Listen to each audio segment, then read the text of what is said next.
Porra, brother. Welcome back, ankle pickers. We're here again for our main episode. We're recording a little late Thursday evening, but we're still gonna just gave us more time to look at fights. It's only two of us tonight. It's me and DanKwagers. Danny, how you doing? Doing real good, man. Another great fight week. UFC San Diego on the horizon, coming off of a green card. The PFL's overseas in London, or I guess they're in Wales this week. But I think we got Bellator this weekend.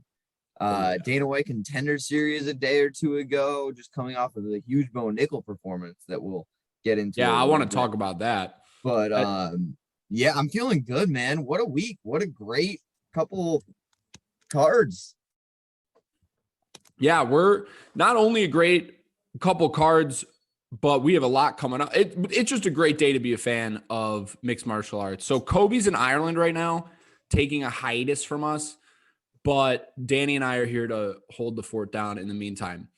And I want to tease something because we had a little bit of a commotion. I won't say commotion, but a hand raised in our group chat this week. I'm teasing the return of Parker soon, who's got some news in his jiu-jitsu progress. This is news to me, but I'll look forward when I see it. Parker's been long missed.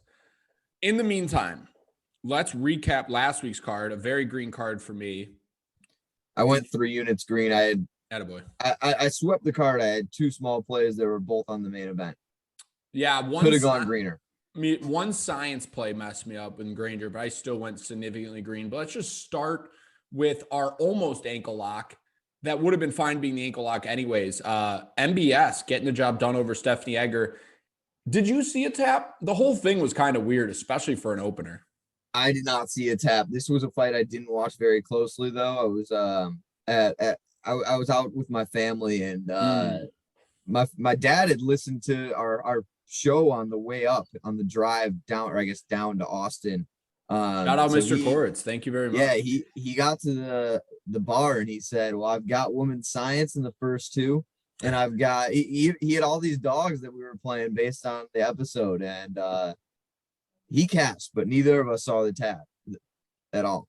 No, yeah, the tap. It was just weird, but I'm assuming someone like MBS, like, I'm hoping Egger came forward and was just like, "Oh yeah, I totally tapped," because you don't want to see someone get their arms snapped because the ref doesn't say. It's one of those gray areas, but I'm glad it ended up just being a win. We didn't get robbed, which I was a little nervous about at one point. So this one is one of my losses here. Corey McKenna, first ever female Von Fluen choke against Miranda Granger. I mean, is McKenna, I know she trains out of Team Alpha Male in the States. I know she's a Contender Series alum who I seemingly love to fade. Is she something? Am I missing something, Dan? I mean, a Von Fluen choke is no easy feat.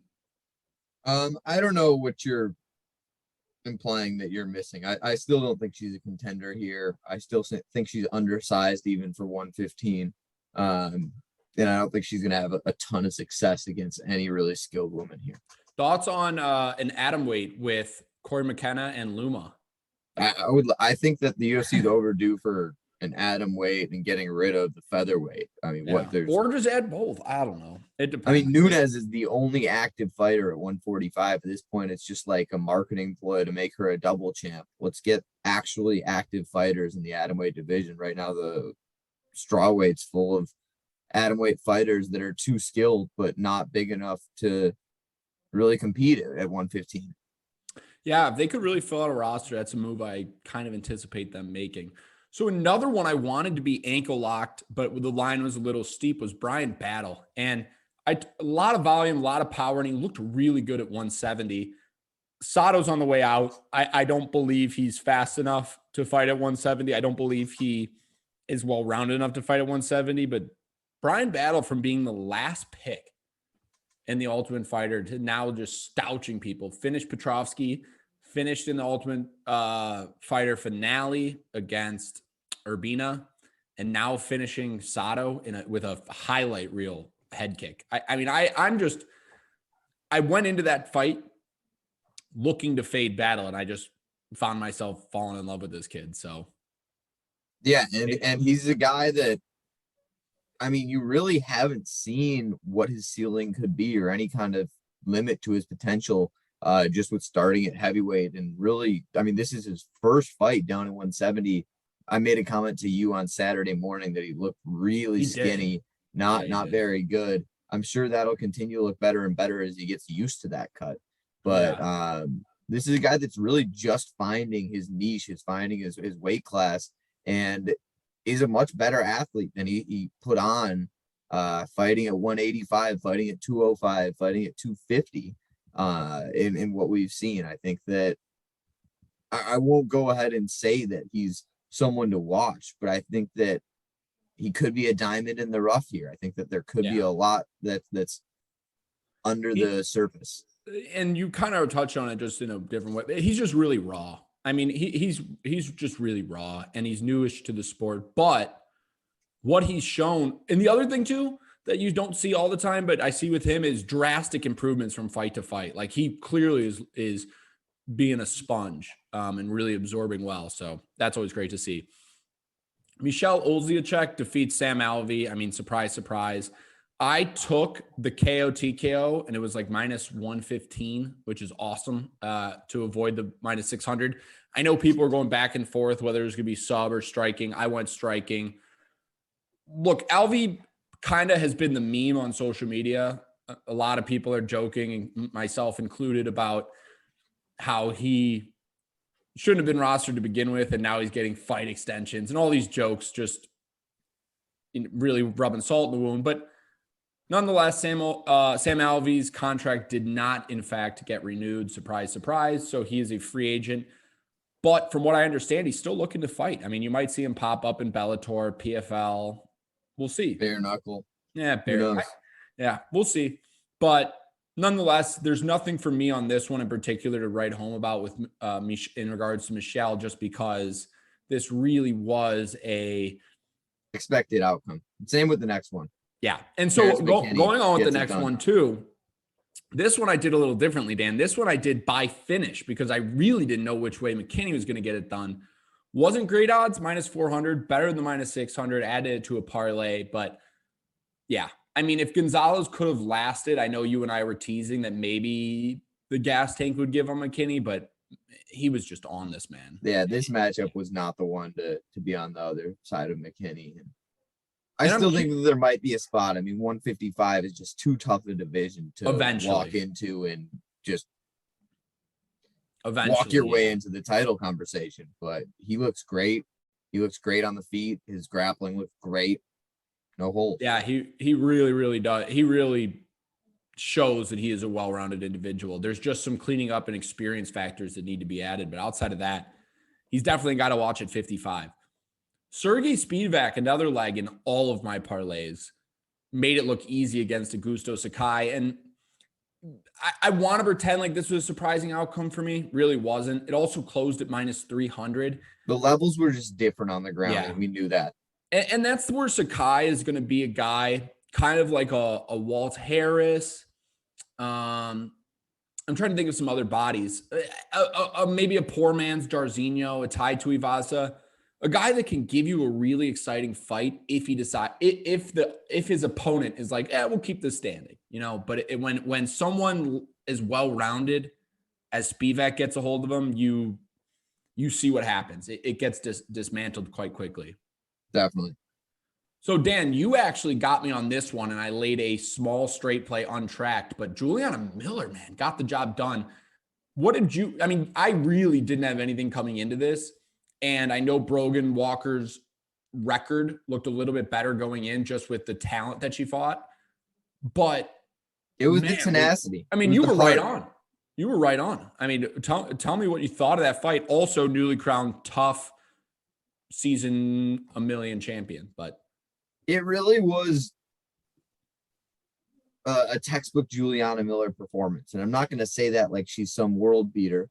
But we knew that she was going to have that dog in her. And even if she faced some adversity and wasn't having just a dominant performance, she was going to come in, bite down on that mouthpiece, and give it her all for that full 15 minutes. And that's not something you can really count on from anyone at 125 in that women's division. It pains me to say it, but now that's really what led me to do it.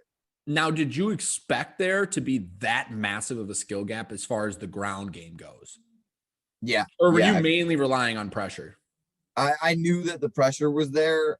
I was hoping the cardio was there, but I knew that the pressure was going to lead to just closing the distance, takedowns, ground. That's what I was talking about in the breakdown last week. Well, I just wanted to take a second to give you a round of applause because I tailed you in on that, which I usually do tail you in on your plays, and I'm very happy to. It was a non-sweat, to say the least.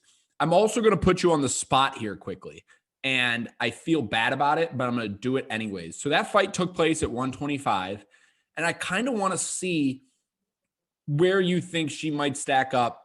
So we're seeing one of them this weekend, Cynthia Calvillo.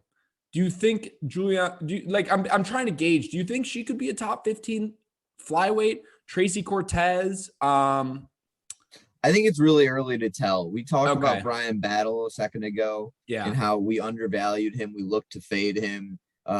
He really didn't impress us versus any of the other tough competition. And I think that the other tough competition might not even be on a certain level. And so if you're not impressive versus that, we're making all these MMA math, jumping to conclusions. And I just am not ready to say where she fits in the division based on her tough performances. I knew that in terms of heart, in terms of grappling, and pressure, like you said, we were going to have all those on our side in this final. But I'd like to see her versus some actual 125ers before we start to talk about the real ceiling. Beyond fair enough. I wanted to put you on the spot because at the end of the fight, I was sitting in a sports book actually, and I was just like, Danny had that just so fucking right. And I remember thinking that when we got back on air, I was going to ask you where you think she might be headed. But you know what? I'm a big fan of hers. I'm not going to shy away. She's also at 3. Excited for her to fight. She's also 3-1 right now. So it would be doing her a disservice to try to put her up against an Erin Blanchfield. So I am okay with your answer here. Which, by the way, not to get ahead of news and notes, but let's hammer Erin Blanchfield at the Open. Mark my words. Yep. We got to start checking best fight odds daily, my man, because we are going to be early and often on that one. So the other thing too, I apologize to all our listeners if recap's not their favorite, but we have nothing but finishes today, Dan. There's none I can even brush over. The entire card was finishes and so many fresh blood here. It's a mandatory thing that we got to recap it.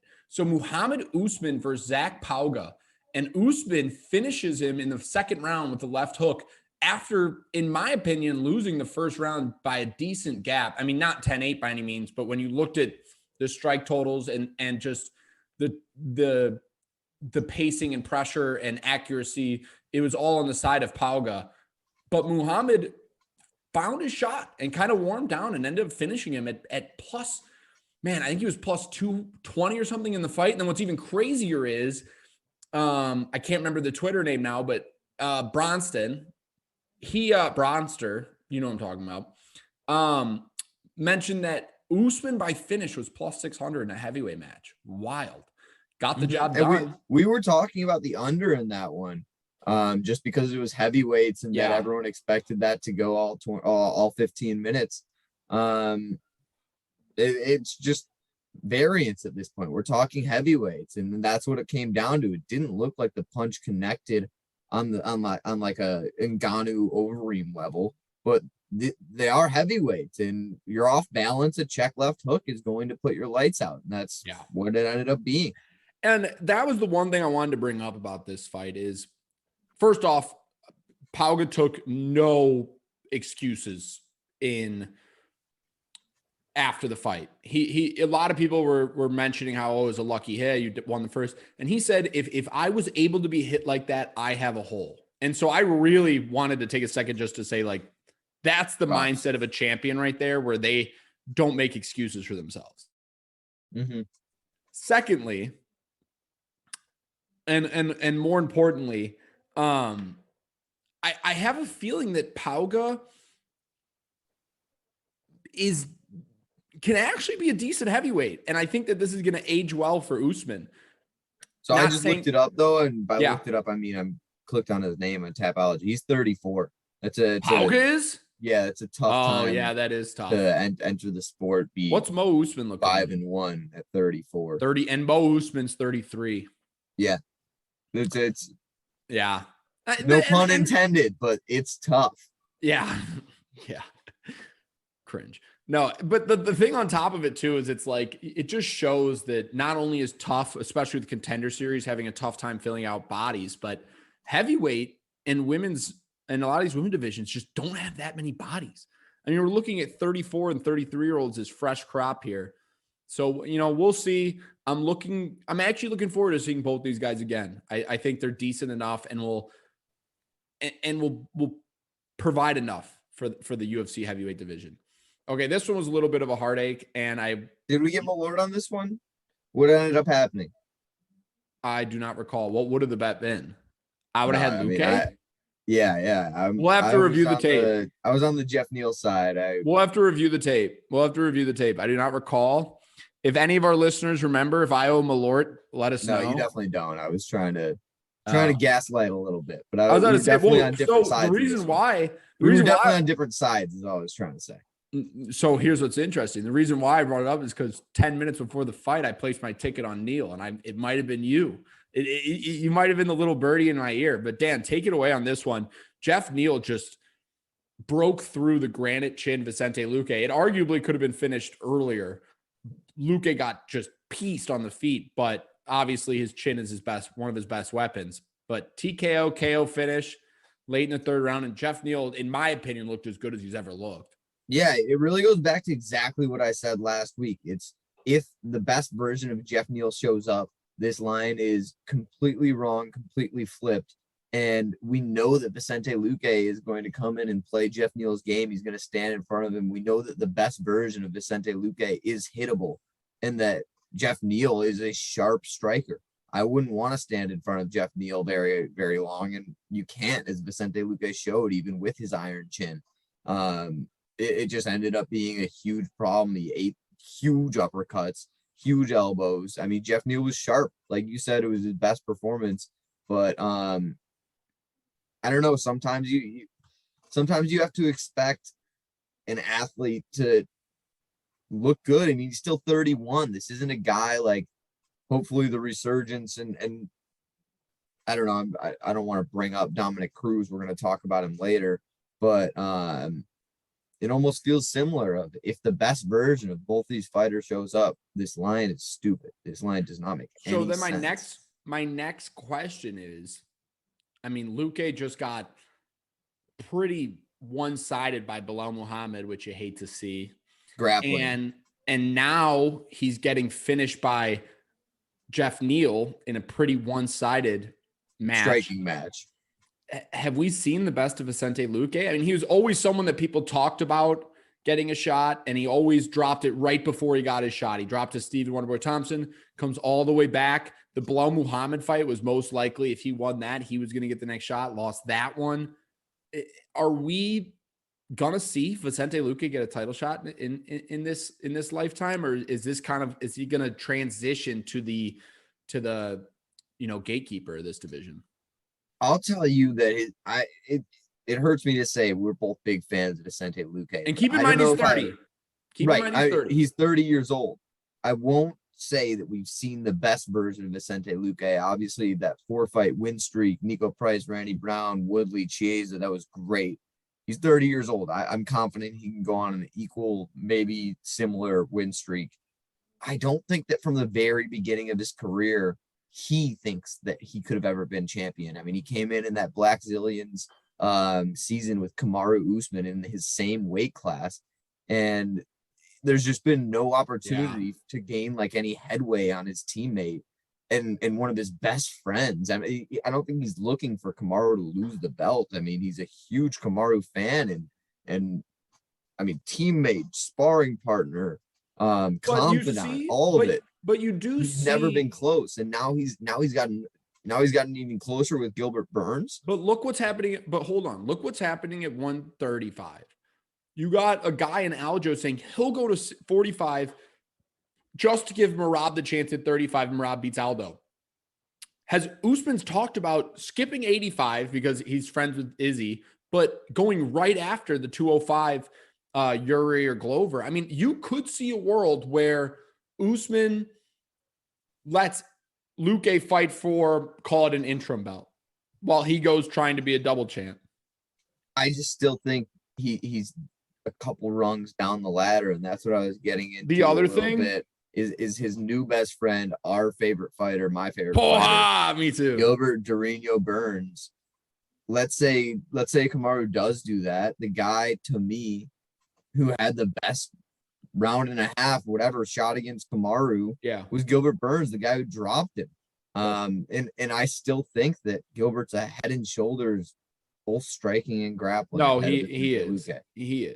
That's what's tough about the welterweight picture is a guy like Vicente, who's so awesome. I don't think has ever been in a position where he's thought he's the best guy in his gym, let alone the division. Yeah, I do. He does kind of remind me of like a significantly better Alex Morono too, where he's kind of just like loves fighting and is kind of just, I don't want to say but like, I've never heard him go like, I need to be champion. I want to do this. I want to do that. Like I think he's kind of happy just putting on exciting fights that he gets a headlining or co-main event slot, puts on a great fight, goes for the bonus and calls it, which if that's how he wants to go, that's fine with me too, but anyways, I hope to see Vicente Luque back in like better form. And then obviously caps off to Jeff Neal, who it was not an easy feat as good as he looked. And Dan, thanks for giving me the dog price. I actually locked in at, I think, plus 155 or 65. So again, between that and Juliana Miller, I owe you a beer. Ankle lock cashed again, Dan. Surprise, surprise. I'm not surprised anymore. I know for a fact you're not surprised anymore. 5-0 on the second half of the year, 17-6 all time. We are in second place of the lock of the night game. We closed the gap between first, distance the gap between third. So we're entrenched as the top two in lock of the night. And our ankle lock, for those who listen regularly and are always on us on Twitter to drop our ankle locks, it was over 1.5, the alternate over 1.5, minus 145 on Jamal Hill, Thiago Santos. Started out not as the alternate, I want to say. It's was listed on a couple of different books, including mine, as the only. Oh, total. At first, yeah. And then night of the fight, it ended up moving to 2.5 plus 1, whatever on the over. But we got it 1.5 minus 140. The first round was like perfect. And it was a pretty slow cash from there. I never was worried about it. Yeah, that's what I wanted you to hear, or that's what I really wanted you to say. We didn't have any pre-fight or pre-podcast meeting, whatever, but this was an interesting total because both these guys are really dangerous. They have a ton of finishing ability. That's why the over-under is set so low. We're talking about any single moment there's capability on both sides and the fight. But I want to add, when we go back and we look in revisionist history, whatever, hindsight 2020, this was an easy finish for Jamal Hill. He cruise controlled until the finish. However, the over 1.5 was even easier. And a lot of people were saying Jamal Hill is going to come in and just absolutely knock him out. And he kind of did do that. But we were saying all week, Jamal Hill's smart. Jamal Hill sees this as his first main event within the UFC. He sees this as a pretty big launch pad opportunity to get into the title picture. He wants to prove he can fight 5 rounds. He wants to prove he's dangerous into the 4th, into the 5th. He wants to prove he can stand with a guy like Thiago and not make mistakes for 2.5, 3 rounds. We could have gotten a little bit more dicey with it. Obviously, the lock of the night kind of mentality has us in a survive and advance, but it really was a huge value play. The line should have never been 1.5. It should have never been 1.5 at all. Just knowing the mentality of fighters, not let alone these fighters who are dangerous and who are incredible strikers, fight-ending power on both sides. I can't stress that enough. But it's a guy who has had a history of being a little gun shy, who has a 5-round experience, versus a guy who wants to prove he can go into those 5-round or into the 4th and 5th championship rounds. But I think it was an easy. And that, sir, is why we call ourselves cappers, because our job is to find the inefficiencies in lines, and knowing that they were going to respect each other's power, knowing that Jamel Hill is a high IQ fighter, knowing that Santos has multiple times gone to a unanimous decision while waiting to feel somebody out. 1.5 was a gift. And so we capitalized on said gift, advancing to 5-0 and retaining second place and nipping at the heels of first in Lock of the Night Challenge. So just like last week, Danny and I have not discussed ankle lock going into this card, so we will figure that out as we do breakdown. Before that, though, we're closing the books on Hill Santos. We're going to open up some news and notes. We obviously don't have Country Club Kobe in the house this evening, so Danny and I are just going to kind of shoot what we've seen because we obviously follow the news kind of close, and then we will move on. So, Dan. Kobe did he sent me a message. He did kind of curate us a decent, look at that, a decent list of the man doesn't news rest. and notes to go through. So I can lead us here. I've got it in front of me.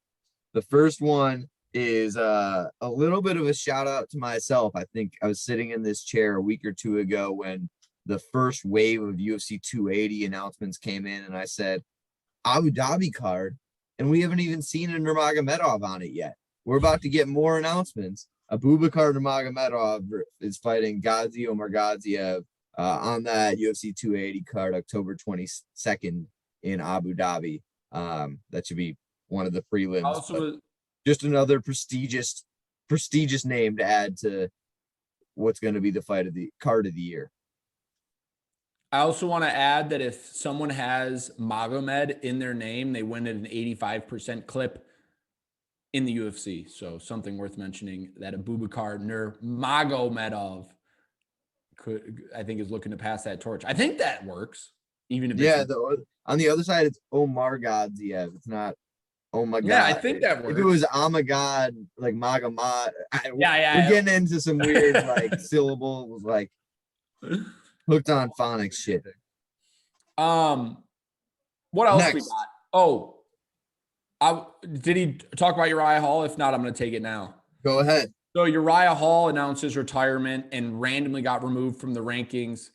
I think that was a retirement that was always on the horizon, but I never really, it kind of came out of the blue at the same time. It wasn't something that we were like, oh, this is his send-off fight, or, oh, he's whatever. He just kind of said, you know what, I'm done with this.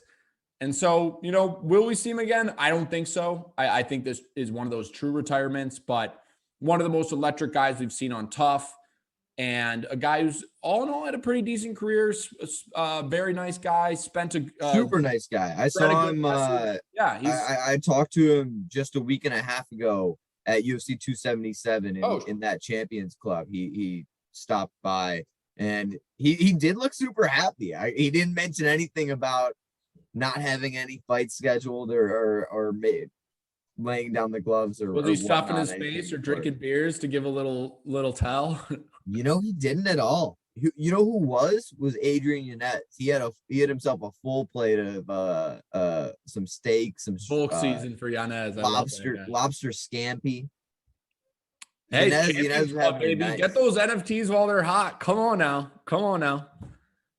Not brought to you by UFC Strike, but we recommend them. We're big fans. Okay. All right. Next up, keep going.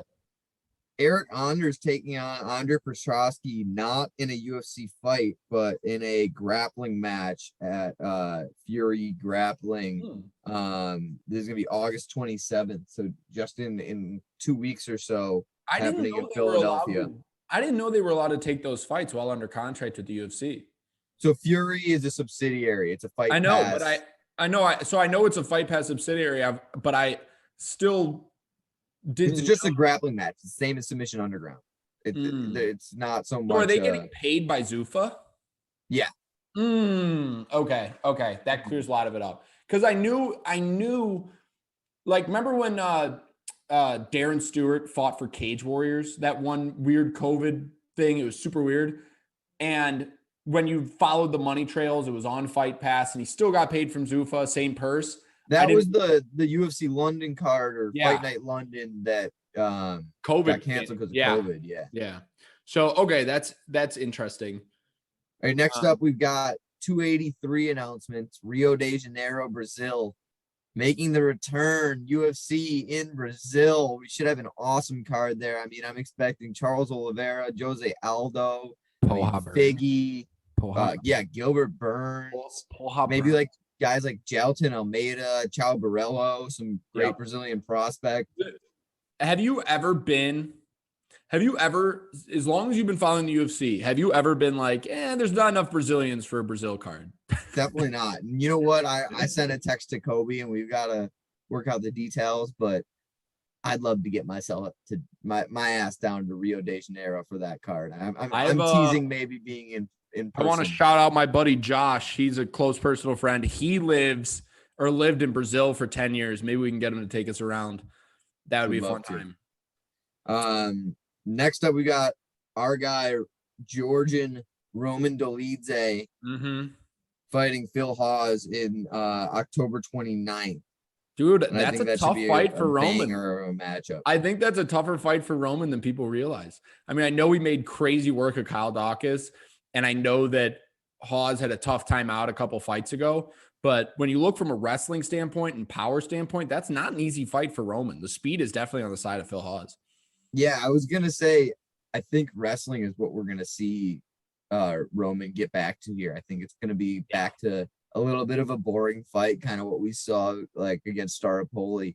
I don't know. People are looking at Roman like he's some kind of crazy striker now, but he is well-rounded. I just don't want to forget it. It'll also be nice to see Velismus in the corner. So that's always great too. Yeah, 100%. Next up, we've got a guy we mentioned a little bit earlier, a guy who's obviously trying to stay busy, maybe trying to work his way out of losing his contract by being a little bit nicer to the UFC. Eric Anders again is fighting Kyle Dawkins, UFC December 3rd. I'm not sure exactly where that's going to be. It might be just another Apex card. But Eric Anders is clearly trying to dig himself out of something. Yeah. And not a great fight for Anders, but it's not a bad fight either. I think this is going to be kind of like I don't think they're going to cut Kyle Dawkins, but I do think this is going to be a big pivotal moment in his career. For both guys. Eric guys. Anders is needing a great performance. For both guys. Also, our boy, ankle picker himself, Tony Gravely got a fight booked, which is awesome. Yeah, he's going to fight Javid Basharat September 17th. That was one I was building to a little bit. Sorry. I'm scrolling. No worries at all.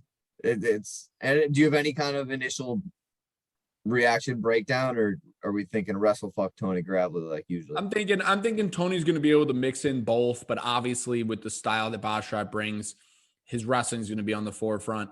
And I think this is actually a pretty good step up in competition for Gravely. I mean, he's fought good people. Like Nate Maness isn't a clown or a joker, but like this one's going to be interesting to see how he handles someone of Basharat's style. I'm excited. Yeah. And athleticism. Yeah. Last one. This is on UFC 281 in New York City, Madison Square Garden. We have the return of a fan favorite. Meatball Molly McCann is fighting Aaron Blanchfield, someone who we've touted as Fade Aaron Blanchfield. No, Meatball Molly. Okay, yeah. I was gonna say the second that line drops, I am hammering Aaron Blanchfield no matter what. For all our listeners who check best fight odds and you click the lines and you see that huge dip when it opens from 160 and all of a sudden goes to 300, just know that's Danny and I. 100%. I mean, this is going to be, I almost think that it's not going to get beaten up too much just because fighting in New York, fighting in America, we're talking about a barstool athlete and Molly McCann, someone who's a huge following here in the States as well as overseas. Aaron Blanchfield, though, we've mentioned her names among this new generation of zero chance title challengers, elite fighters. Yeah, I think it's a great match. She's not dropping that fight. The other thing too, this is anecdotal, but in Chicago, there's a Barstool bar, and Patty and Molly were there this past weekend, and it was packed to the gills. I mean, it was full beyond your wildest dreams. And so that just kind of shows how the stardom that her and Patty have created here are going to give you that Conor McGregor type line where she might win. I mean, I'm not going to say it's impossible, but the value will be there no matter what. Did you show up and tell Patty that you marked him down as a potential fade in the future? No, too expensive. But I already know what he'd say. He'd say, "Shut up, lad. I'm gonna teabag you, lad." Something like that. that was just an all-time terrible Patty. Let's advance from there. Throw that on the Instagram and the TikTok. Let's make that a clip. Right. One more thing, last thing before we leave, and move on to this week's fight card. Bo Nickel. I'm actually kind of upset about this. So Bo Nickel came on Tuesday Contender Series and dominated in a minute and didn't get a contract. Pissed me off. And the reason why it pissed me off is because it makes me feel like they're playing us as a fool. I say that because they say if you have a dominant performance, you get a contract. It could not have been more dominant. It's impossible. So basically, when Dana didn't give him a contract, Dana was basically said, no matter what happened, you were never getting a contract here today. So why did he go? I was kind of like, they used him as a draw to put eyeballs on the screen, but he never was going to get a contract. And that's, to me, as a fan, felt disingenuous. I was pretty upset about that. Yeah, no, 100%. I wish I had a different take here to make things more interesting. But for Dana to say a week ago, I'm not looking at a single thing you do before you come in here. You come in here, Right. This is your entire job interview. I'm giving out my contracts based on only what I see in here and no kind of preconceived notion about what your talent is or what your record is. And then to make the distinction of, oh, Bo Nickel, the biggest sell that I've ever put since Sean O'Malley and Dana White Contender Series. Yeah, that didn't apply for you. No, absolute crap. And what's even more frustrating about it too is he goes, oh, we're going to give him either another Contender Series bout or a developmental whatever. So he's going to go on the Contender Series, be minus 1,500 again, against a hand-picked opponent that he's not supposed to lose yet. Destroy the man. I know. They could have given him a real opponent here. Obviously, they're not trying to derail him, but they also don't want to pick him up yet.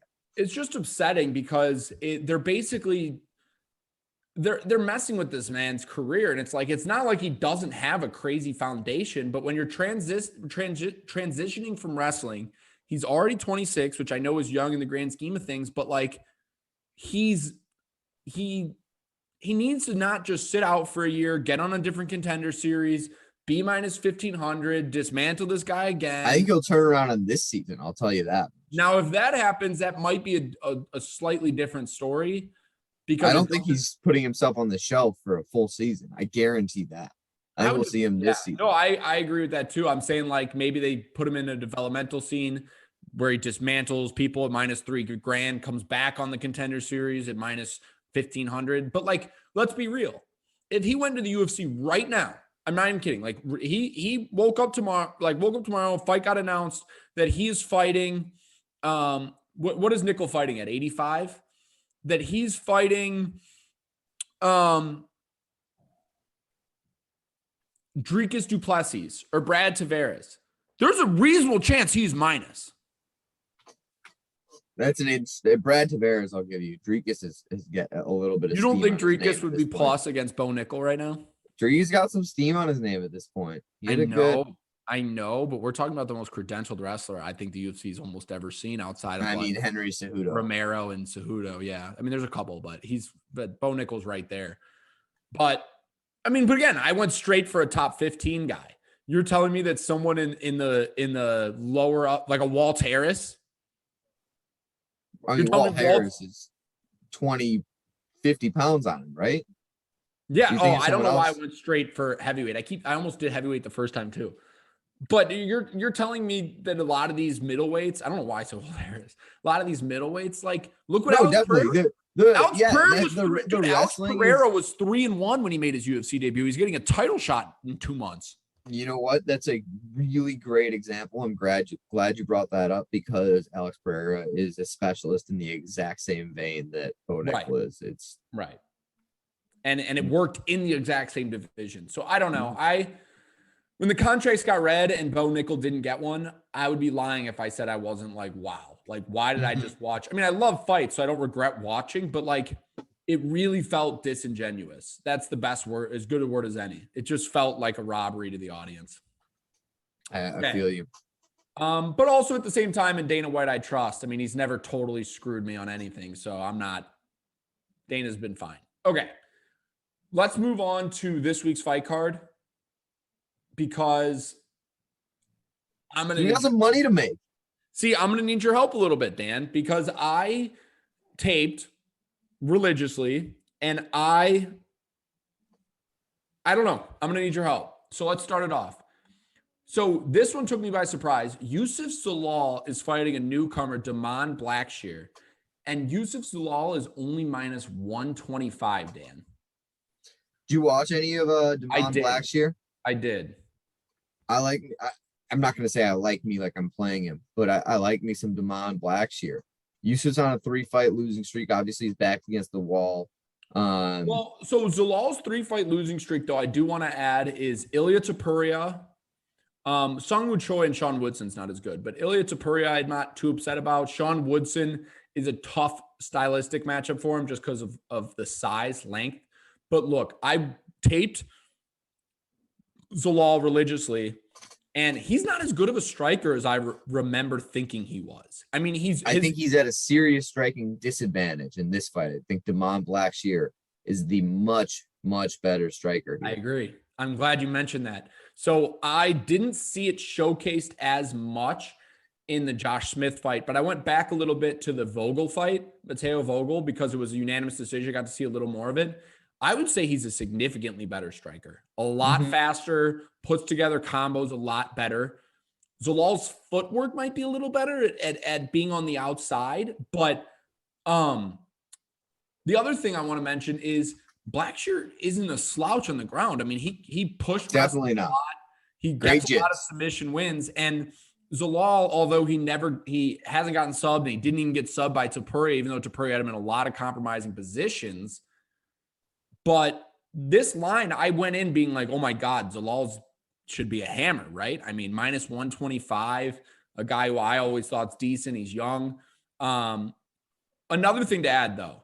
So Zalal's coming down to 35 from 45, but Blackshear is a massive 135er. They're the same height, similar reach. It's not going to be a size disadvantage like you're thinking, or like some people are thinking, not you particularly. But and before we get away from Damon Blackshear, do you look into his record? This is a guy who, going back to the amateur scene, second fight on the amateur scene, a 1-0 Damon Blackshear versus a 2-0 Tony Gravely. Oh, I did see that. Gets himself the decision victory. He fought Tony. Tony got that one back on the amateur scene. But these losses are to Pat Sabatini, Danny Sabatello, Chris Moutinho, and Tony Gravely.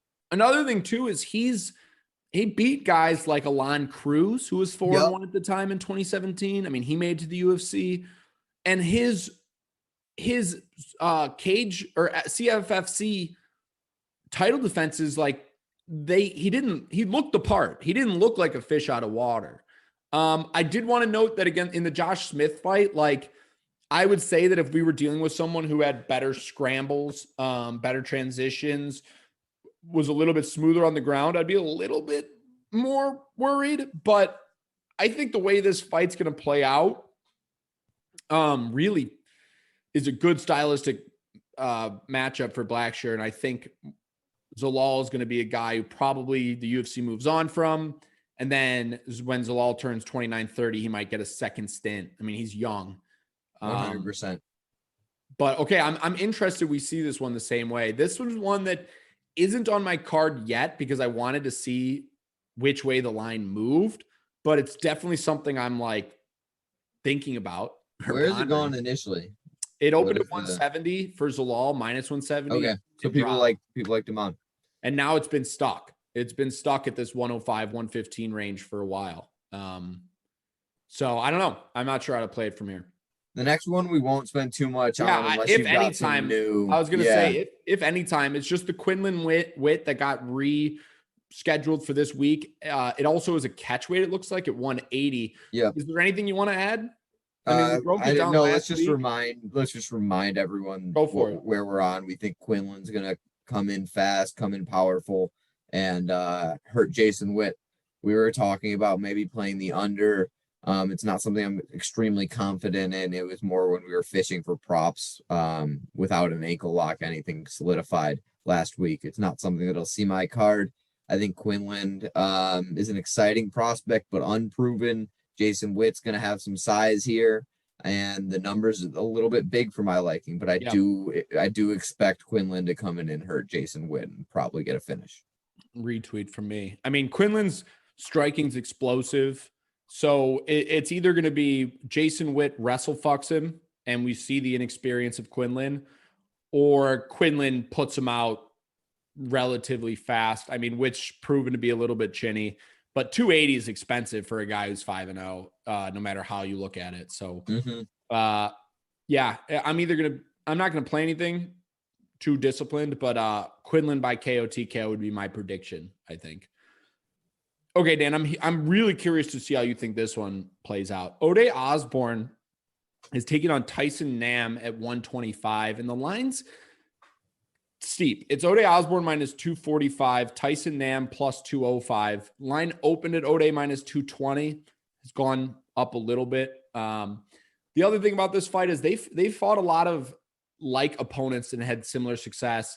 Zaruk Adashev and Jerome Rivera are the two that I'm talking about. Both fought them recently. Both finished them. So that's the type of people they fought with in the last couple of years. But Tyson Nam's an older dude. He's 38. He's fought the likes of Sergio Pettis at 25, Kai Kara-France at 25.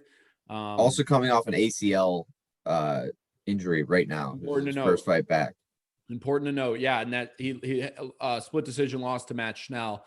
And then Ode Osborne, obviously, a lot of people he's been exciting and talked about recently.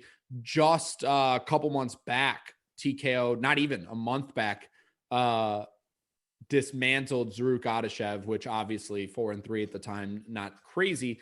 But Dan, the line's steep here for a veteran, and I have this one as I think Ode Osborne's going to win. He's a volume striker, but Tyson Nam loads up on that right hand. Tyson Nam, compared to any other 125er, has a lot of power. And Ode Osborne's there to be hit. I'm not going to lie. I watched a ton of his fights back, and in every one, he was there to be hit. He relied mainly on head movement. And Tyson Nam keeps a high guard and throws those haymakers. I would say that Ode Osborne is fine, but I would be worried about having him in any parlay or especially straight. Yeah, you're on it. It sucks I can't play some devil's advocate here because I thought I'd be playing devil's advocate talking about Tyson Nam's power. I'll bring up the knee injury. That's one thing that's really having me hesitate of playing Tyson Nam at the dog price. But you're on it. This is a guy that has uncharacteristic power for 125. And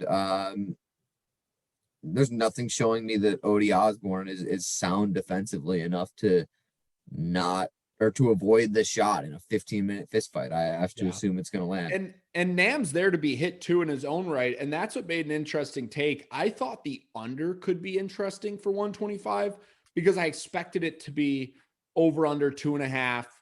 I don't have any good read there. I have not thought about just it. Because of moral of the story, the line is in no position to be taking the under at 125. So I moved on respectfully there.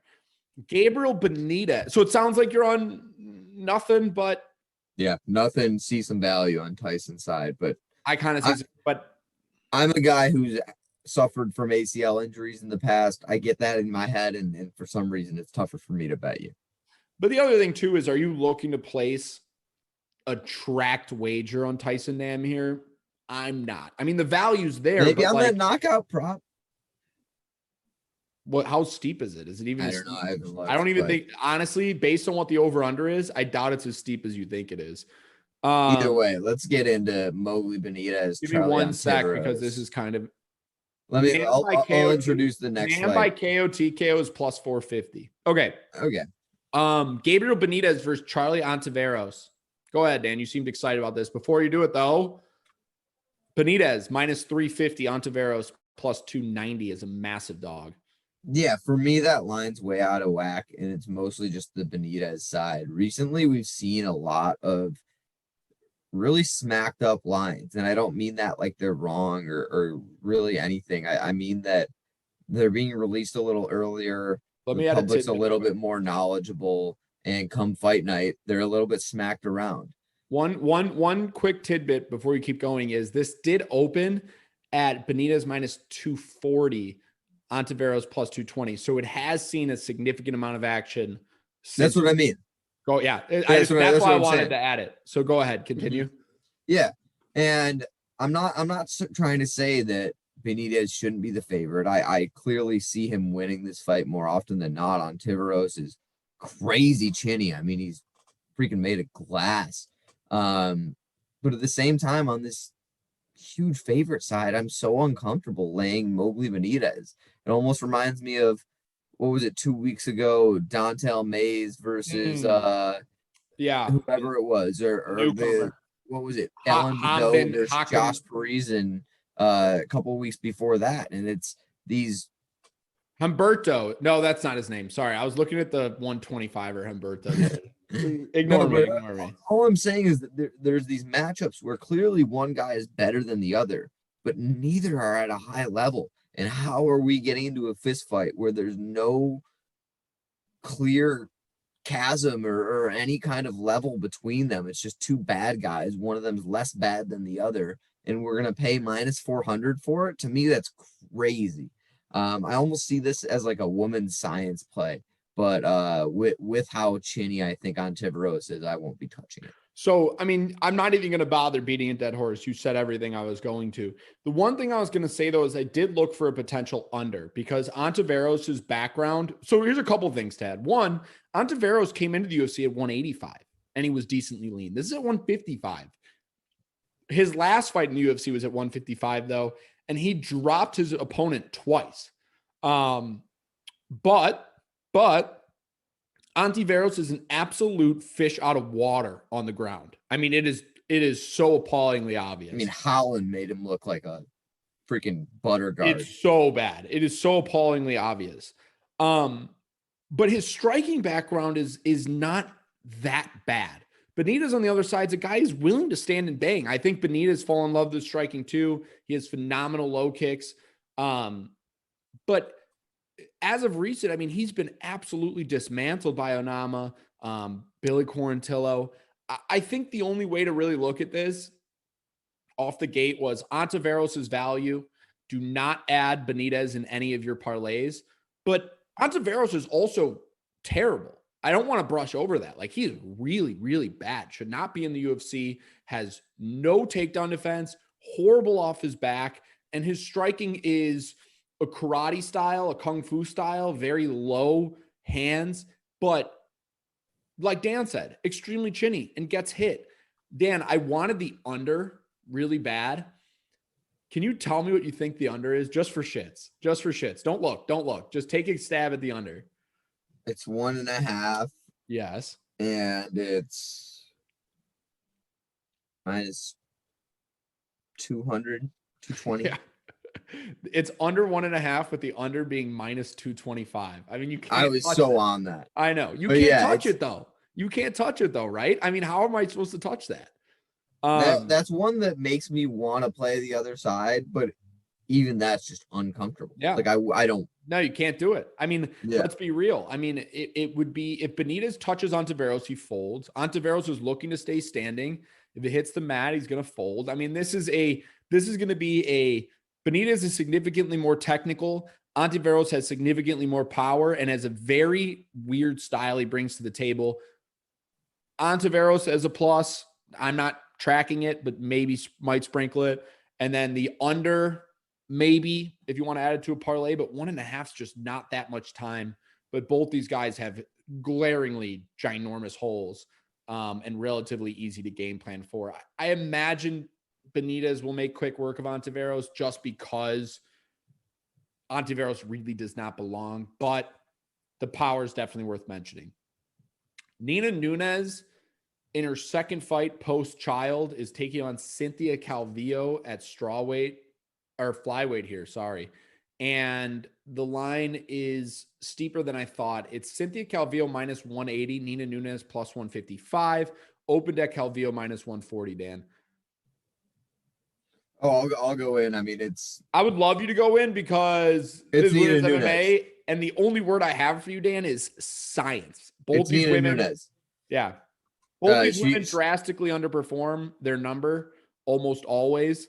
But Nunes is the better striker, has the better cardio, and is no slouch in terms of just not being a fish out of water grappler. Now, and that's the big thing, is Calvillo's going to look to push the pace and grapple here. You're going to see a lot of clinch work. The question is Nunes going to be able to, dig the underhooks and rotate off the fence? Is she going to be able to keep the fight out of the center when it hits the ground and get up? If that's the case, it's an easy win for Nunes. If that's not the case, Calvillo's going to grind her out for 3 rounds. So we'll see. But I think there's a science play. Mine will be untracked. Are you going to track anything here? Not touching it. Nope. Here's what I want to hear your opinion on bad. Martin Buday is taking on Lucas Brzezinski at 265, so heavyweight. And the line, Dan, deeper than I thought. Buday is minus 275. Lucas Brzezinski is plus 230. The line opened at Buday minus 200, so has gotten smashed. Has seen as high as 330. I play it up to 300. I think this Brzezinski guy is not UFC caliber. I think he's going to get smoked. I say it week in, week out, though. We disagree. I hate heavyweight. We disagree. There's so much variance. I really don't think this Brzezinski guy is UFC caliber, but go ahead. So here's my thing. Brzezinski is a smaller heavyweight. He's 6'4" with a massive reach, but I think that if he wanted to go the lean route, he could make 205. He's going to be fighting on fight night at 230. Here's the thing, though. He's not a fish out of water in the grappling range. He's not a total fish out of water on the mat. And his striking is a large bit better than Buday. Buday, listen. Buday is very stationary, very slow, keeps a very high guard, and throws very low volume. All he did with Chris Barnett, obviously Barnett's a better striker, but significantly smaller, was just push him up against the fence and grind it out. And then against Lorenzo. Why would you do anything else? And then Lorenzo Hood in the Contender Series tagged Buday bad on the feet to the point where it split him open. And then Buday just held him up against the fence and kneed him until he quit. But Brzezinski's not going to just sit up against the clinch work. He's a big guy. Brzezinski's fought no one, man. This is not something that I'm going to play. I want to let you run. So, well, I not a play that I'm going to. I am. So first off, he beat a guy named Ednaldo Oliveira on the regional scene who's 20-5. So it's not like he's fighting 0-1, 0-2 dudes. But here's how I'm going to play this. I'm taking Brzezinski at plus 230 for half a unit, and that is it. And it's nothing against. It's a play against Buday, and that's it. It's nothing like Brzezinski's UFC caliber.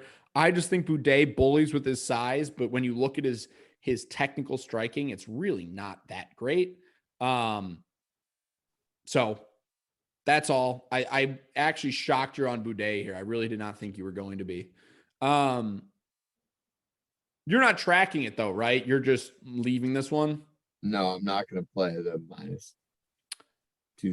You know what? I don't know. I might have it in a parlay. Maybe like a Lupi Godinez, Martin Budet, I do not um, like Boudet here, but we'll see. Bruno I've been wrong. Silva. I've been wrong before. Maybe a Eh, Budet, Godinez, Silva parlay. Well, so Angela Hill, Lupe Gudinez. It sounds like you're on Gudinez. Yeah, I think that this fight is only happening because Angela Hill wants another fight to in her hometown with a crowd to be able to put the gloves in the center of the octagon. She's not a fighter that has any success against any good grapplers. Um, she's been able to make it to some squeaky decisions that all haven't gone her way. As a dog, I was props about to to her say out she fighting always her number. plays. I feel like she always plays her price. This isn't a matchup where I expect her to. I mean, it's not such a huge surprise when she's playing her price against Claudia Gadelia or Michelle Watterson. Right. It's a much bigger surprise when Lupi Godinez is going in there and just taking people down at will. I mean, she really is just a fantastic Gudinez is wrestler. the first person so far that we've gone through that I'm confident is going to win. It's the first one where I sit back and I'm like, I can say with a 90% confidence that she's going to win, maybe more. But the rest of these guys, if you told me we fast forwarded 2 weeks and you found out that Ontiveros won or that Tyson Nam won or that even Jason Witt won, I wouldn't be like, no way. You know what I mean? Yeah, I'd that wouldn't believe you. change my life. Right. I'd believe you. All right. GM3, Gerald Mershart's taking on Bruno Silva at middleweight, and the line's massive. And Danny and I, had this one get rescheduled or we break it down on set? We talked about it on set the spread, but Bruno Silva's minus 285, Gerald Mershaert plus 240. The best line is on 5 dimes, so look for that Bruno Silva line to hike up a little bit more. If you do have a DraftKings and you want Bruno Silva, I would hit it now. It's 300 everywhere else. But Dan, I'm actually gonna sauce this one to you because this could become a Jits fight. It also could get knocked out on the feet if Silva wants it to be. Oh, shaking your head. Go on. I see GM as sub or bust. I don't think that I don't think Bruno Silva's jiu-jitsu is good enough that he's gonna let this become a jiu-jitsu. Is he good enough to defend though? Yes, he got his black belt in one of those fights where it was a complete standing matchup. What was that? Like the I Jordan remember Wright that. fight? No, it Jordan was Wright or Andrew Sanchez, maybe? It was the Andrew. I'm pretty sure it was the Andrew Sanchez. I guess it could have been the Jordan Wright, but I do remember. It might have even been Wellington Turman, honestly. Yeah. But I know what you're talking about.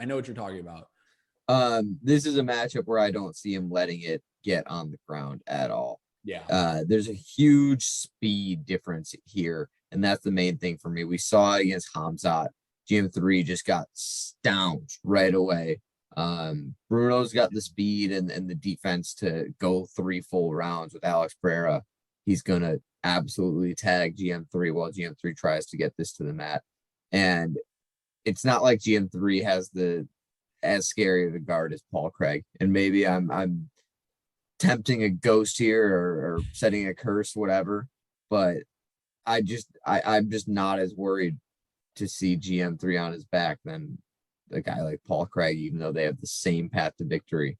This is gonna be really one-sided on the feet.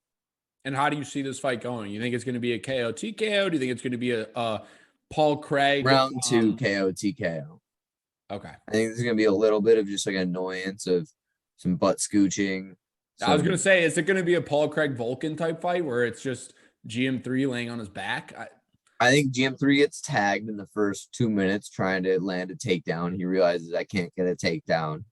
I think Bruno doesn't play it though. I think Bruno says, get up, ref stands him up, gets tagged some more. Round 2 starts, minute and a half into round 2. How are you playing this? If you're the under, the way to play it is the under. What is the under? Really? Oh, it's another 1.5. It's this is tough. Minus 125, no less too. I don't know. I don't have a sharp side for this one. I think Bruno if you're gonna get like a minus 280, minus 275, I think that's a gift. 300, it's pushing it a little bit. but I think Bruno Silva wins But this not fight straight and does it parlay in ad? violent. I think it's a parlay ad. I think Okay. he gets it done in violent One fashion. more follow-up question. Do you think that the KO TKO line at minus 138 is a play? That's kind of like a parlay with the under. I hate giving juice on method props. Okay. I hate it. I hate But you can it. kind of say it's not going to be a sub, right? Yeah. No, I really would be incredibly surprised if it was a sub in the same vein Fluffy Hernandez sub to Adolfo Vieira. Right. It's always possible. I mean, when you say that, that proves that it is truly always possible. Mm-hmm. All right. This also was from last week, so we'll go quick here. Ariana Lipsky versus Priscilla Koshea. Has anything changed, or are you still on the side of Koshea? Nothing has changed on my side. Things have changed a little bit that with Lipsky being the reason that this fight is getting pushed the week has become a bigger favorite. And that's something I just don't really know what I'm missing. But yeah, I'm still with catch a beating. And I'm unsure why the price has just gotten more favorable. Yeah. It could be because of why the fight got canceled in the first place. I think, or no, it was a Lipsky weight cut. Yeah, I thought it was Yeah, I don't know. I really don't know. But look, we'll take it because I was on Koshea all the way and science doesn't lie. So a lot of science opportunities here, but with the secondary science that we talked about where you don't take anyone on the opposite side of someone minus 350 or more, it's only going to be one less. You lay off Angela Hill, which sounds like we're thinking is pretty decent. Devin, Dan, this one I'm confused about as far as your take. I really could not tell you what side I think you're going to be on. It's a 205. The juicy one. It is a juicy one. Devin Clark is fighting Amzat Mirzakhanov, and the line's going to be one of the closer ones I think you would see for a guy who's undefeated and has a decent amount of like hype around him. I know he struggled against Tufan Chukwi, but he's minus 145. Devin Clark plus 125. Lined open, though, as a Mirzakhanov minus 175 and has come down. The reason why this one's weird is because I think that no matter what side you take, you're either going to look like a genius or an idiot. Either Devin Clark is going to be significantly outclass him or Mirzakhanov's going to steamroll him. And I don't really think there's like an in-between where it's a really close fight. And that might just be me. That's just how I've kind of seen it from both these gentlemen. I think the way that it's a really close fight is that you're right in both directions for one round, and that we go into a third with two gassed out guys that each had a dominant round. But I tend to think that Azamat Mirzakhanov way outperforms his number here. I really like Mirzakhanov. Yep. And I think that the problems that he had trouble with in Tufan are not present against Devin Clark. But it was a lot not nearly as long, not nearly as athletic, none of it. And the dynamicism, is that even a word? I'll allow it. The dynamic. Azamat is dynamic. Devin Clark is slow. Even that flying knee in the third round against Tufan is something that, I mean, a lot of fighters at 205 just can't and won't do. But you're looking at a guy who is very one-sided on the striking. And you saw it. I mean, I know he beat Andre Muniz, but it was in 50 seconds. I know he beat Muhammad Fakhreddin, which I know it's like not a UFC name, but he's decent on the regional scene. Another uppercut first round. You saw the right hook on where, even though he was minus a million on the Contender Series, and then he got bailed out with a flying knee. What if Devin? But you Clark look at a guy. What if Devin Clark wrestle fucks him? Back to the Contender Series fight, Mateusz Scheffel is coming off a performance where he was able to absolutely suffocate Bruno Capoloza, the guy that we've been, or especially I have been talking a lot about this PFL season. I think it says a lot that Azamat was able to stuff those same takedowns and just hurt. I think Devin Clark's a better wrestler, though. I really do. I don't think he's as big. I think Azamat is going to have the size advantage. I don't think he's going to end up on his back. I think he's going to be able to get his strikes off, and I like my homie Azamat here. It's a really tough one. I'm laying off. Are you tracking Azamat or are you just I liking it? will. I think I will end up tracking it. I have nothing placed yet. I have absolutely nothing placed yet, but I think that this is a little bit of a gift of a line. Um, Devin Clark's been kind of trying to find his footing, moving around after getting a couple losses and fighting William Knight at heavyweight. That was just a weird fight altogether. That's the only time we've seen him win since 2020, since before like the pandemic, and that's a win over Alonzo Menefield. Like Right. Murzakanov is, although he's 33, he's on a different trajectory. He's in his prime. He wants to make a name for himself in the UFC, and I think he can. I think he's got all of the skills to really hurt Devin Clark, who's hittable in every shape of the For world. sure. For sure. But when you look at a guy like Devin Clark, he's fought strikers before. His big issue has been the submission game. But I feel I just am worried that we're going to see a really boring clinch fight of a more pressure Tefan and Murzakanov just doesn't get it off. I mean, Tefan gave somewhat of a game plan on how to do it if you don't get caught.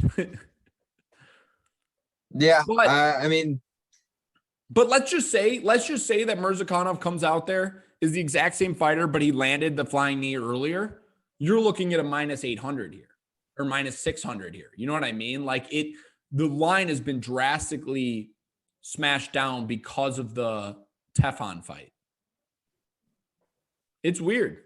I agree. It's been smashed down because of the Tefan fight. I think we're getting a gift because of that more than anything. And that's entirely possible. That makes a lot of sense. So this one, Dan, I won't even lie.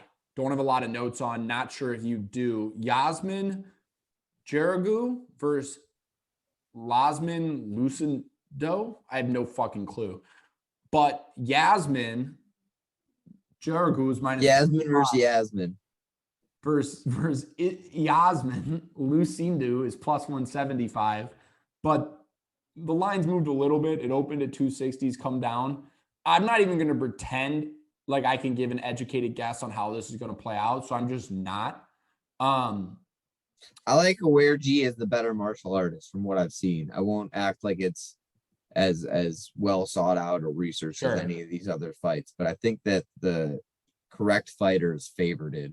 Am I confident enough to tell Kobe take it out of the science and don't track the underdog this week? No. But I do have a little bit of a magnifying glass or a red flag or a post-it or whatever you want to pin, however you want to say, in this Jawerji girl who I think has real potential. That's what I'll say. I'll take it.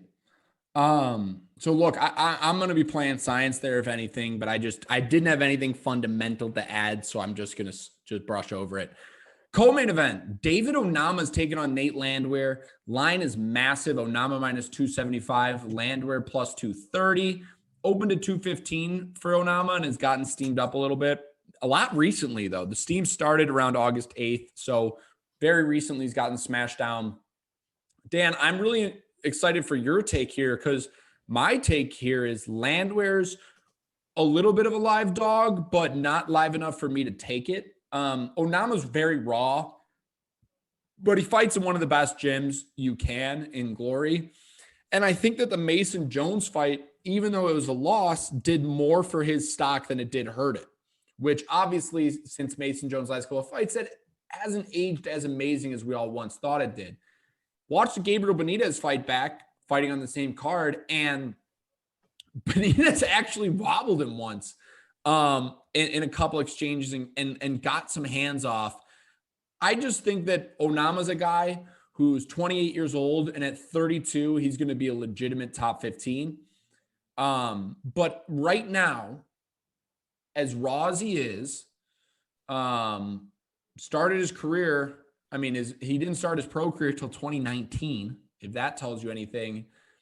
I just have a feeling that he's gonna win, but he's not the 260 minus 265 gonna win. Yeah, I'm even seeing him all the way up to minus 330, 350. You said it.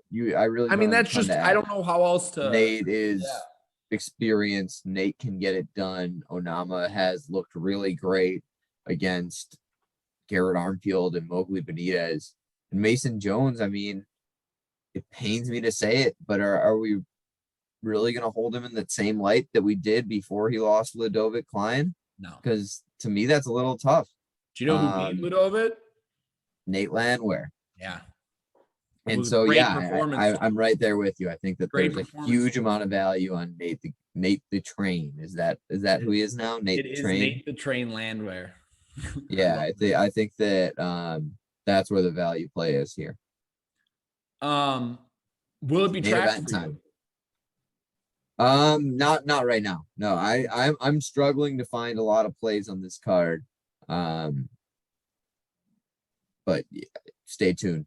I am well as struggling. Stay tuned to the Twitter for the official ankle lock.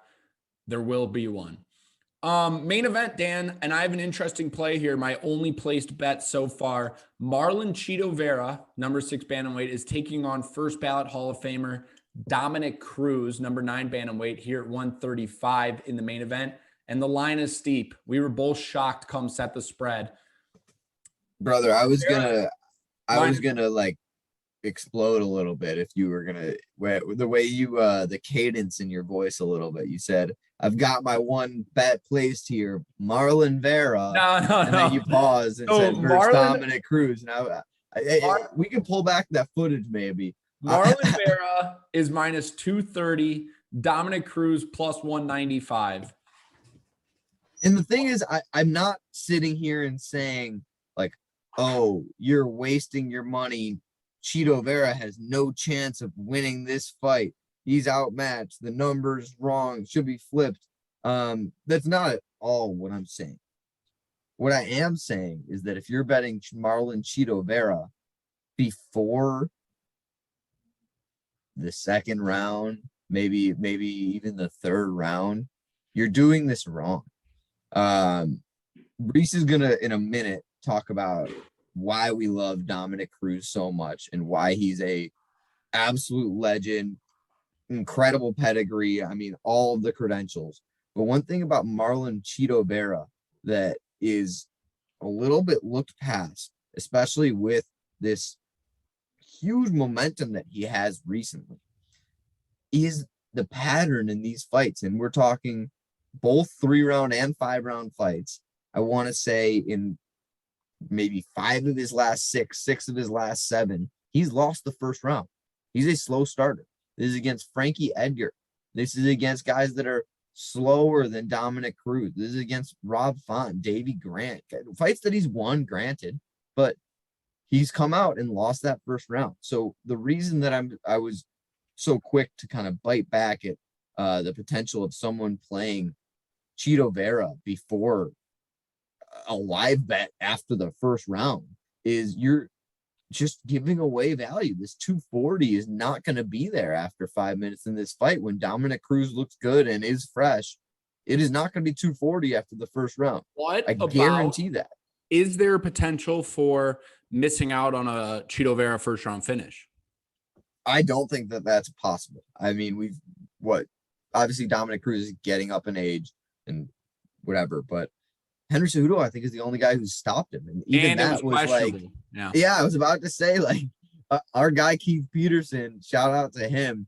Don't want to put any shade towards there, but the other thing too is Dom Cruz has never lost a non-title fight. When you let that sink in, it really shows the type of guy you're dealing with here. I mean, he is one of the only guys a while ago to beat Demetrius Johnson. And I know it's a different weight class, but and a long time ago. WEC Uriah Faber. I mean, that's a legendary fighter. We're talking about a guy who knowledge-wise, fight IQ-wise, cannot be beat.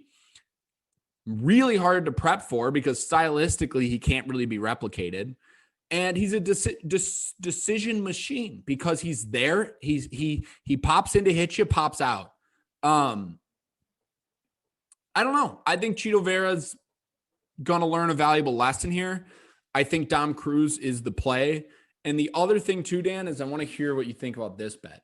It's over on DraftKings, and it is got to be my favorite way to play this. It is Dominic Cruz, decision only money line. So what that means is if the fight ends in a finish, it is void. It does not count. The bet never happened. So either side finishes, the bet does not count. If the fight goes to decision, the bet is live. And you have Dom Cruz plus 150. That's a great number. I think that's a fantastic Incredible. bet. If it goes to decision, I do not see Vera being the victor, personally. He could be. There's a lot of people talking about like, oh, Chito Vera is going to have the volume and the output advantage. No one has ever had a volume and output advantage on Dominic Cruz. There's a whole lot of recency bias going into this line. 100%. The crazy thing is, Reece, the sad thing is, where I've come to watching tape this week is I do think that Marlon Chito Vera is going to beat Dominic Cruz. I think that he's going to, what I've seen with Dominic Cruz getting dropped by Pedro Munoz, I think that Chito's going to come on really strong in that third round, late in the second round, and hurt an aging Dominic Cruz. However, Stephen A. Smith, it's not going to see my card at all. I may be looking for a live bet opportunity as my only play here, just because that 240 is a dumb number when you know it's going to be around 170, 150 after he loses round one. I'm sad. It's the end of an era. I mean, this is a fight that I never thought would be this steep of a line to begin with. I mean, I know what you mean. I watched the same tape you did. I saw it. But when I watched the Chito Vera tape too, I saw a good amount of holes there as well. And I think that when you look at the mind of Dominic Cruz, I don't see why he couldn't put on a Jose Aldo performance. I don't see why he couldn't put on a Song Yadong type performance. If we bring it back to the recap, the Jeff Neal, the best version of these fighters, the line is flipped. If we get the best Dominic Cruz, and it's not reasonable for a 37-year-old Dominic Cruz, obviously, to be the best. Obviously, it's different than a 33-year-old Jeff Neal coming in and putting on. But we're talking about a 24-3 first ballot Hall of Famer, one of the smartest minds the sport's ever seen in a style that can't be replicated, and you're getting him at 2-1. Seems like a gift. Seems like a gift. But the reason why I did the decision only that I was talking about is because if Dom's going to lose, it's going to be Chito drops him. Yeah. Yeah, that's the chin. It's the Pedro Munoz drop that's really gotten in my head. Henry Cejudo. But there's always that game plan that we forget about. It's in the back pocket of Dominic Cruz that I'm a world-class wrestler. What is Marlon Chito Vera going to do? Look at the volume. I mean, when you look at age, you worry like, oh, are they going to have the same gas tank, cardio, volume? But he proved against Casey Kenny that he can still hang with high volume, high output strikers. That's why if it sees the card, I think this is Dom Cruz's fight to lose. Yeah, I don't think you're wrong. The Dom Cruz side is the better side to be on in this fight. So let's do a very quick recap. What are you placing this week, if anything, as it sits right now? Brother, not to make this a bad segment, but I don't think I'm confident in anything going on. I know it will change come Saturday. But yeah, I can't. We say this every episode, but it's resounding truth. Please follow us at Ankle Pick Podcast, me at DanKwagers, Reece at Kingpin MMA. Our Twitters is where we're going to have our most up-to-date plays. That also being said, every single wager I place every single week is tracked, not behind any paywall, at betmma.tips under the exact same I botched it on our TikTok. I don't know if you saw that. I didn't see it, but you'll laugh. But yeah, no, listeners, even if I can't give you solidified picks, and that's exactly, I guess, what I'm saying here, because I don't have my card finalized and I don't want to give you guys. Yeah. And look, like we're plugging the Twitter. Yeah. We're plugging the Twitter simply for you guys. We don't get any monetization. We don't get any clout. We get literally nothing. it's just an easy way for us to streamline what we have. If you are wondering come fight night, because things change, news change, weight cuts look different. As for me, I think the only safe play would be Loopy Godinez in a parlay. Bruno Silva, maybe that parlay. Not sure what that pays. And I'll probably find myself obviously on the Dom Cruz decision only play plus 150. But to me, just preliminary, it looks like the dogs will in fact be barking quite a bit this weekend. It'll sound like a shelter in this mug. So you'll love to see it.